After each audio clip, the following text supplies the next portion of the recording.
ये किस्सा है हाईवे 27 की एक सुनसान रात का, जहां मौत ने ट्रक को ओवरटेक कर लिया। हेलो दोस्तों, तो कैसे हैं आप लोग। मैं आज फिर से लेकर आई हूं आपके लिए एक खौफनाक कहानी। अपने अपने हेडफोन्स लगा लीजिए और बने रहिए मेरे साथ। चलिए बढ़ते हैं कहानी की ओर। और कहानी पर बढ़ने से पहले मेरी आपसे एक रिक्वेस्ट है, चैनल को सब्सक्राइब कर लीजिए और वीडियो को लाइक कर दीजिए। ट्रक ड्राइवर का नाम है जगदीश। 30 साल से वो ट्रक चला रहा है। शराब सिगरेट कुछ नहीं, बेहद शरीफ और शांत इंसान।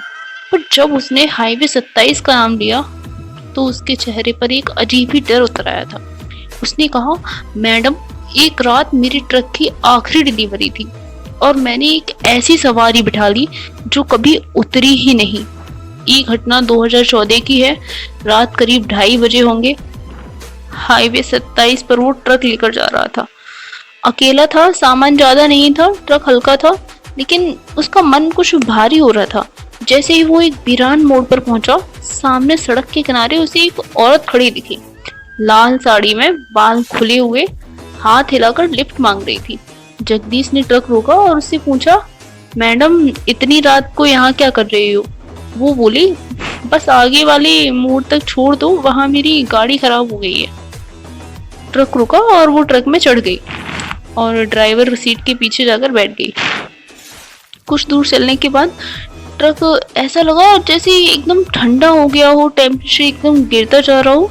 इस ट्रक में एसी लगा हो, मगर ट्रक में तो कोई एसी वगैरह था ही नहीं। ट्रक का रेडियो अपने आप ही चालू हो गया और उस पर आ रही थी शमशान में रुदाली की चीखों जैसी आवाज। मतलब एकदम डरावना साउंड, जैसे कहीं कुछ डरावनी सी आवाजें आ रही हो, कुत्ते की रोने की आवाज, अजीब अजीब सी आवाजें आने लगी रेडियो से। जगदीश ने शीशे में देखा तो वो औरत अब पीछे नहीं थी, वो वहां से गायब हो गई।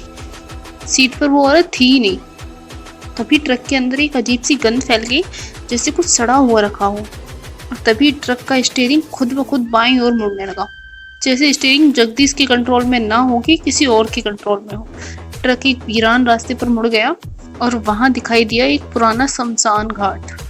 जगदीश जोर से चिल्लाया, कौन है तू, तुझे क्या चाहिए। उसको एक जोरदार झटका लगा और ट्रक वहीं रुक गया। अचानक सामने की विंडशील्ड पर खून से लिखा हुआ था, अब तू यहीं रहेगा। जगदीश जैसे तैसे ट्रक से कूदकर भागा। रात के 3 बजे वो जंगलों के बीच दौड़ता रहा, जब तक जाकर उसे एक मंदिर नहीं मिला। वहां मंदिर के पास जाकर वो बेहोश हो गया। कुछ सुबह गांव वालों ने मंदिर के पास उसे देखा और होश में लाया उसको। जब वो ट्रक तक वापस गया, ट्रक का कोई नामो निशान ही नहीं था वहां पर। गांव वाले भी ढूंढ रहे थे उसके साथ, मगर उनको ट्रक नहीं मिला। तभी एक बूढ़े बाबा थे, उन्होंने कहा, बेटा, जिस औरत को तूने लिफ्ट दी थी वो 6 साल से इसी हाईवे पर मरी थी, उसकी लाश आज तक नहीं मिली। ये बात सुनकर जगदीश एकदम डर गया। उसने बताया कि उसने तब से ट्रक चलाना ही छोड़ दिया। मेरा आपसे कुछ कहना है, कभी कभी कुछ रास्तों पर सिर्फ लोग नहीं चलते, कुछ अधूरी आत्माएं भी होती हैं जो लिफ्ट मांगती हैं, पर उतरा कोई नहीं होता। अब आप सोचिए, अगर आप होते उस रात उस ट्रक में तो आप क्या करते, रुकते या फिर एक्सीलेटर दबाकर निकल जाते। कैसी लगी आपको कहानी? अगर पसंद आई हो तो लाइक कर दीजिएगा, चैनल को सब्सक्राइब कर लीजिए। आपसे रिक्वेस्ट है, प्लीज़ चैनल को सब्सक्राइब ज़रूर करें। फिर मिलते हैं एक ऐसी ही कहानी में, तब तक अपना ख्याल रखिए।